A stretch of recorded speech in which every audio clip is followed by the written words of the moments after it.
Ukraine claims another Russian general killed during heavy fighting in southern Ukraine.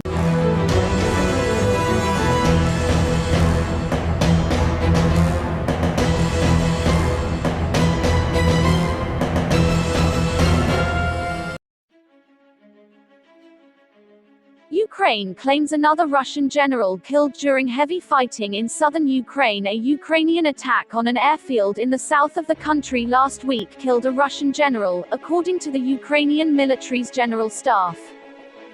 Amid heavy fighting between the cities of Mykolaiv and Kherson, Ukrainian forces carried out an attack on the airport at Chornobayevka, just north of Kherson, on Wednesday. The airport was occupied by Russian forces and served as a forward command post of Russia's 8th Guards Combined Arms Army, according to Ukrainian officials. Images and video geolocated by CNN showed 3 helicopters and multiple vehicles on fire at the airport.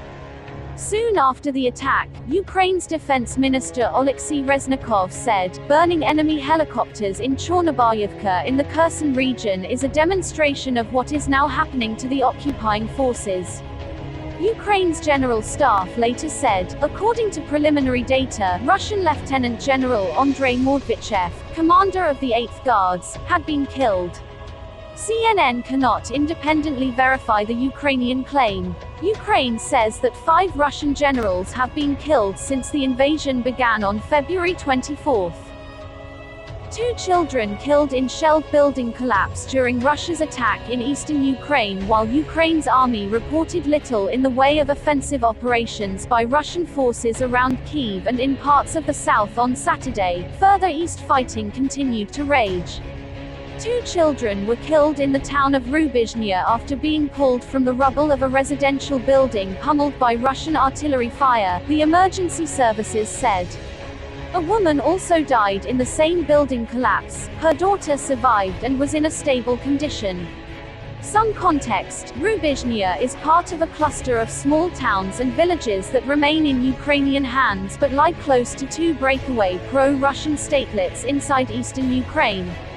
The Ukrainian army's most recent assessment of the war makes clear they are seen as a current focus of Russia's campaign in the east, to link the 2 strongholds around Luhansk and Donetsk with territorial gains made to the northwest in the region around Kharkiv. Saturday's daily update from the Army's Central Command, released in the early afternoon, reported a series of Russian offensives with the main efforts focused on attempts to capture Severodonetsk, Rubizhnya and Popasna. Further deaths and destruction. On Friday, 4 people were killed and 10 others injured as Russian artillery opened up across a series of communities in the region, local Ukrainian authorities said. Regional head Sari Haidai said a total of 54 buildings had been hit, including 19 apartment blocks and 2 healthcare centers. Some 23 towns and villages were without gas supplies and 26 were without electricity by the day's end. Many of those wounded in recent days were among 700 people evacuated through a humanitarian corridor on Saturday, Haidai reported.